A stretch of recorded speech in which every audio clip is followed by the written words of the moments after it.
The galaxy was vast, filled with countless worlds wrapped in shimmering defense grids, their skies pierced by sentry satellites, their orbits encircled by warships. Yet amid this tapestry of strength lay a single anomaly, a blue-green world, spinning quietly in the spiral arm of an unremarkable galaxy. Earth, from the vantage of the great empires. It was almost laughable, an undefended jewel, with no energy shields flickering across its atmosphere, no planetary cannons, no standing fleets that could deter even the smallest raiding vessel. It should have been prey. It should have been conquered long ago, but it had not. That contradiction drew attention. The fleet of the Ver Dominion, long masters of subjugation, positioned itself at the edge of the Sol system. They came in silence, cloaked and cautious, their ships bristling with weapons. To them, Earth was a curiosity that did not fit into the known order. Every other defenseless planet in history had either been consumed, enslaved, or integrated. Earth remained whole. That alone was a crime against probability. The Council convened aboard the flagship, a chamber filled with the low hum of translating machines and the gleam of bioluminescent skin reflecting alien expressions. Younger officers scoffed as the blue sphere rotated on the hollow display. "Look at them," one sneered.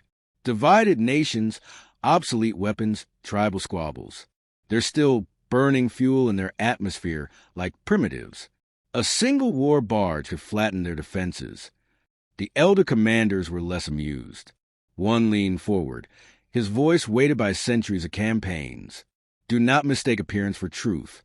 If they are weak, why have they not been taken? Why do the archives record silence year after year when their name is mentioned? Other fleets scouted this place. Where are they now?" That silence thickened the air. It was true. In the Dominion's deep records, Earth's entry came with strange absences. Fleets that diverted towards Sol never reported back. Mercenary groups contracted to raid its systems were never heard from again. Pirates who thought it an easy mark vanished in the trade lanes, their signals extinguished as though swallowed by the void. Curiosity turned to unease. The Dominion began with observation. Cloaked drones slipped into orbit, their lenses drinking in images of a world teeming with life.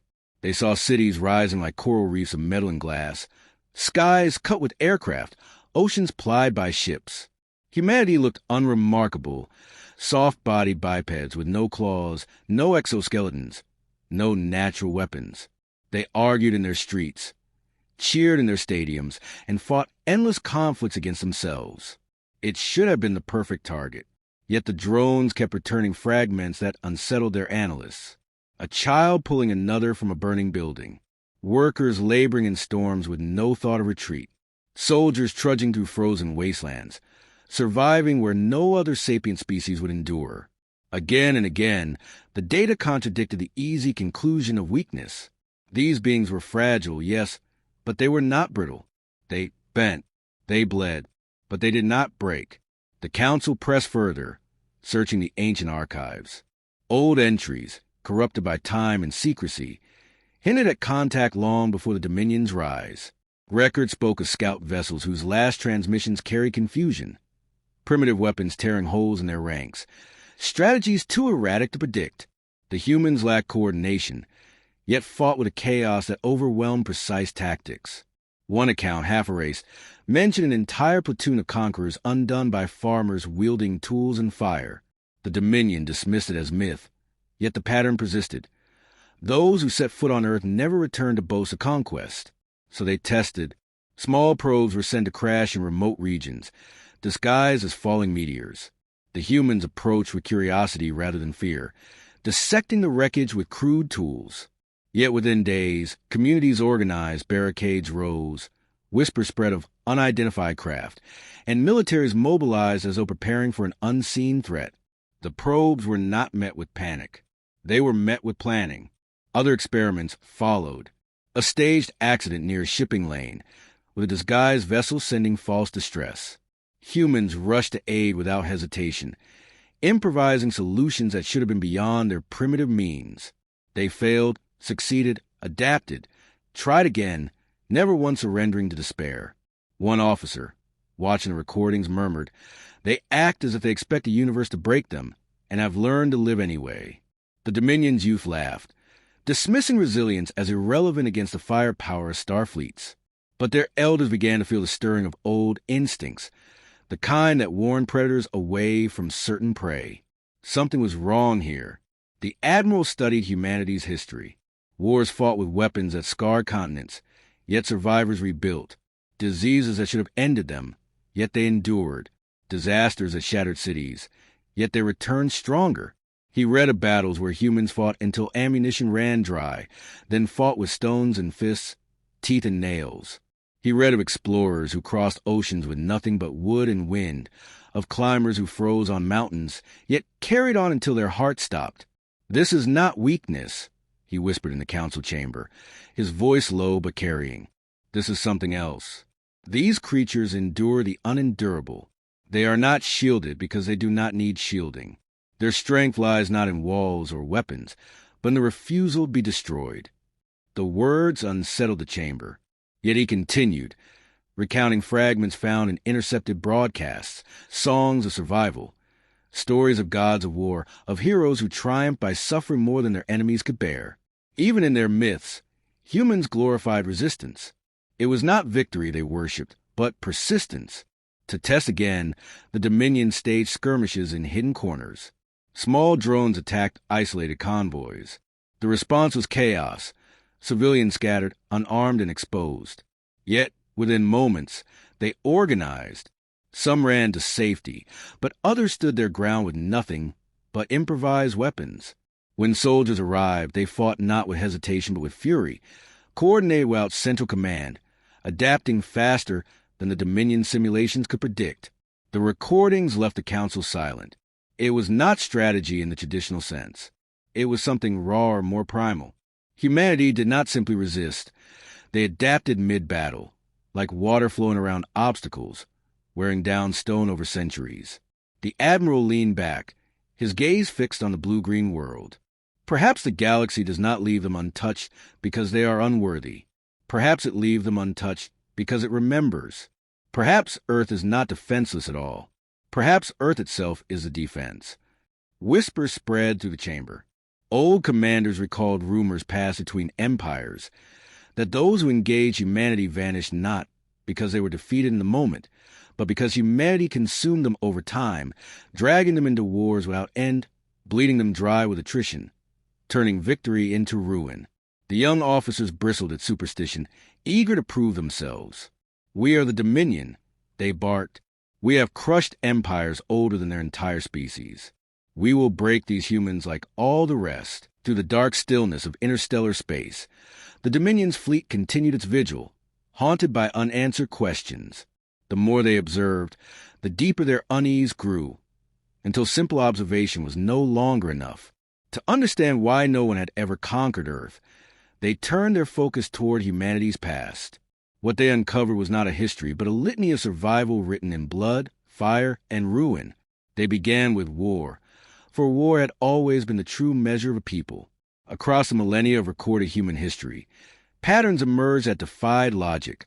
Civilizations rose, fought, collapsed, and rose again from their own ashes. Empires that should have remained shattered rebuilt themselves. Entire generations were consumed in battles so catastrophic that any other species would have faded into extinction. Yet humanity endured, generation after generation, as if destruction itself were no more than an inconvenience.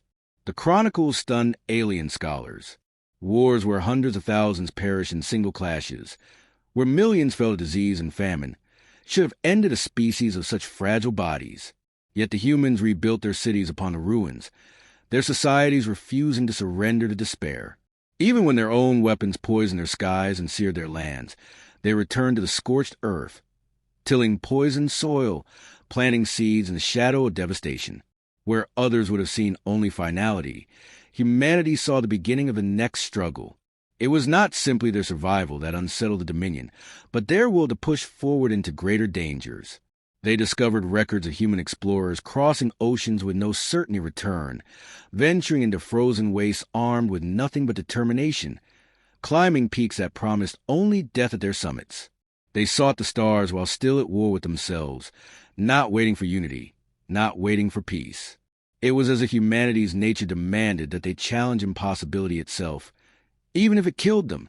The council pored over human myth and culture, believing perhaps their imagination might reveal what mere observation could not. What they found was a species that wove struggle into the very fabric of their identity. Their gods were not only protectors but destroyers, embodiments of war, storms, and death. Their heroes did not triumph easily, but suffered, bled, and often died to achieve victory. Their stories celebrated resistance against overwhelming odds, tales of mortals defying gods, warriors standing against armies, ordinary people choosing defiance in the face of annihilation. To the Dominion, who had always equated survival with domination, these myths revealed something alien, an admiration not for conquest, but for endurance. In the midst of countless species, safety and peace were the goals, the desired end.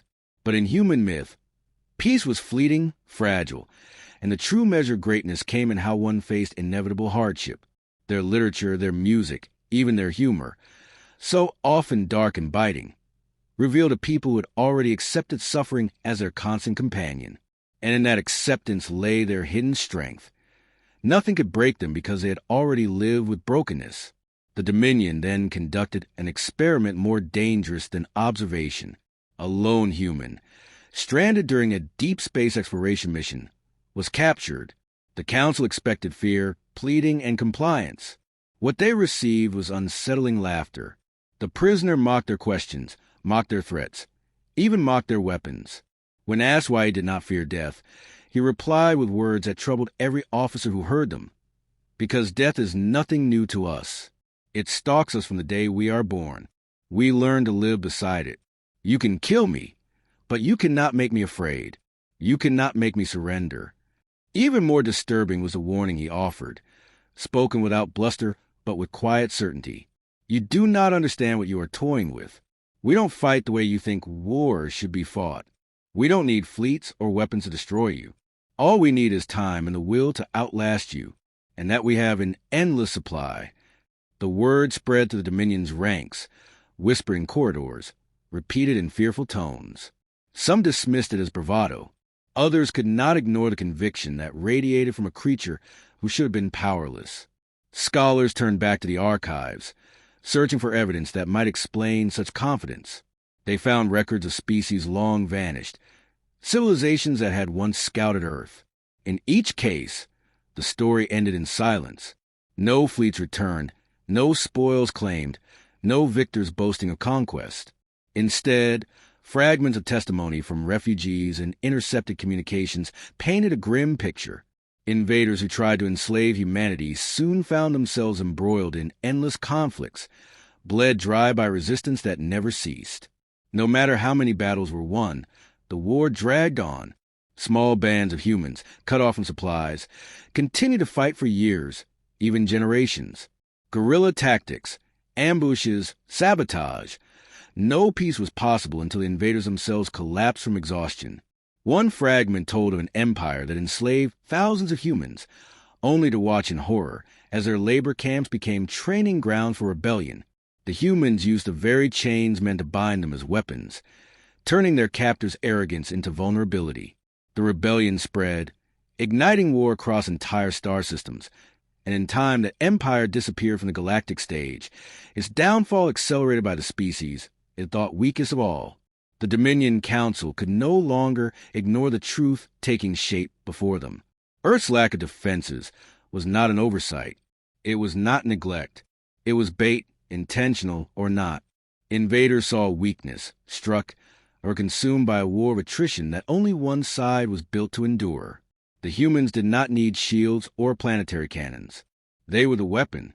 This realization brought no relief, only deeper dread. For it meant that to engage humanity was not to face a single battle, but to invite a struggle without end, a struggle fought not only on fields and in space, but in the minds of those who dared oppose them. To the Dominion, war was a science of numbers and firepower. To humanity, war was life itself, woven into their culture, their identity, their very souls. Yet even as the Dominion trembled, their council remained divided. The young and reckless still clamored for conquest, blinded by arrogance and the promise of easy victory. They saw fragile bodies, primitive weapons, and nations divided against one another. They believed all this outweighed whispers of endurance. To them, the humans were nothing but prey waiting to be claimed. But the elders knew better. They saw in humanity the reflection of something far older and far more dangerous than mere armies. They saw a predator that had mastered the art hiding behind a mask of weakness, a species that thrived in extremes where no others could. They saw beings who survived plagues, famine, wars, and disasters, not through might, but through refusal to give in. The more they studied, the more they realized that every attempt to calculate humanity's breaking point had failed. Numbers meant nothing. Logic meant nothing. Humans fought not because they believed they could win, but because they refused to accept defeat. And in that refusal lay a power that defied strategy. The Dominion had gathered all the evidence. But evidence alone could not tame arrogance. The council was fractured, voices rising in anger and doubt. Younger commanders spoke of glory, of honor, of the ease with which earth could be broken. They argued that myths and rumors were not shields, that history could not stop weapons from burning a planet to ash. But the elders held firm, haunted by a silence no argument could erase. Across the centuries, across the stars, one pattern was undeniable. Fleets that approached Earth never returned. In secret, a scholar of the Dominion turned to archives forbidden even to the ruling caste. These were not the celebrated records of victory, but the sealed remnants of failures too catastrophic to acknowledge. There, buried in corrupted files, he found the missing pieces. Names of empires once vast, now absent from maps. Reports of initial victories over Earth, followed by decades of endless insurgency. Testimonies of commanders who begged for reinforcements against enemies, who refused to surrender even when slaughtered by the thousands. Whole star systems bled dry, not from decisive battles, but from wars stretched so long that empires collapsed under the weight of attrition. Again and again, the same result. Invaders thought themselves triumphant, until the war consumed them entirely. The scholar presented his findings in trembling tones. The council listened, some enraged, some silent. One fact shone through all the contradictions. To fight humanity was to fight until nothing was left. The humans themselves did not always win, but they always ensured their enemies lost more. Their true weapon was not technology, not strategy, not numbers, but an indomitable will stretched across generations. Invaders came seeking victory. What they received was extinction. Still, ambition whispered. A faction within the fleet demanded proof, not history. They staged their own experiment, ignoring the admiral's warnings. Under cloak, they deployed drones to simulate an invasion. False fleets descending through Earth's atmosphere broadcasted demands, projections of overwhelming force. They expected fear, surrender, chaos. What they saw unsettled even the boldest among them. At first there was panic.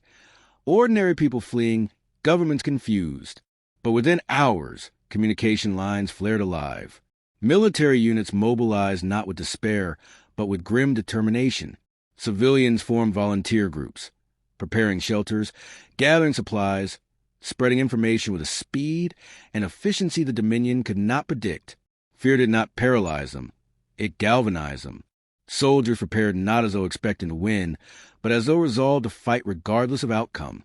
The Dominion's illusion showed surrender was possible, but what they saw instead was something far more dangerous, a willingness to resist even without hope of survival.